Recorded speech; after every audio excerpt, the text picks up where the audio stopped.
Ya, jadi diam, bukan diam terus-terusan, nggak dibahas lagi masalahnya, bukan, tapi diam pada saat itu supaya tidak semakin besar kemarahan itu.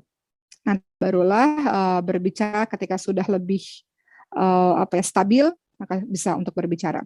Ketiga, kata Rasul, kalau kita marah, maka yang harus dilakukan adalah dalam hadis riwayat Abu Daud, bila salah seorang di antara kalian marah saat berdiri, maka duduk. Ketika duduk masih marah, maka berbaring. Ya, begitu kata Rasulullah. Bila salah seorang di antara kalian marah, maka saat berdiri, maka duduk.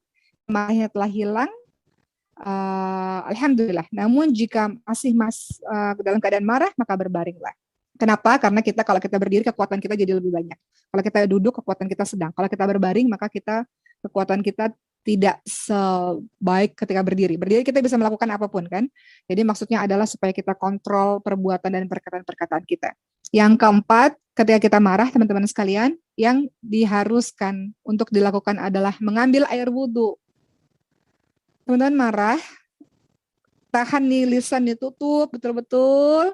Kemudian teman-teman pergi sebentar untuk ambil air wudhu. Dari hadis riwayat Abu Daud disebutkan, sesungguhnya amarah itu dari syaitan, dan syaitan atau setan diciptakan dari api. Api akan padam dengan air.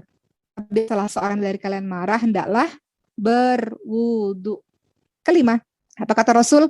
Ketika marah, maka apa yang harus dilakukan adalah ingat janjinya Rasulullah Shallallahu Alaihi Wasallam dari Mu'adz radhiyallahu anhu. Rasulullah Shallallahu Alaihi Wasallam bersabda, tadi sudah kita bahas ya dari hadis riwayat Abu Daud, barang siapa menahan amarahnya padahal dia mampu meluapkannya, Allah akan memanggil dia di hadapan para makhluk pada hari kiamat dan dipersilahkan untuk yang memilih apapun yang dia suka di dalam syurga tersebut, memilih bidadari atau apapun yang dia suka di dalam syurga tersebut.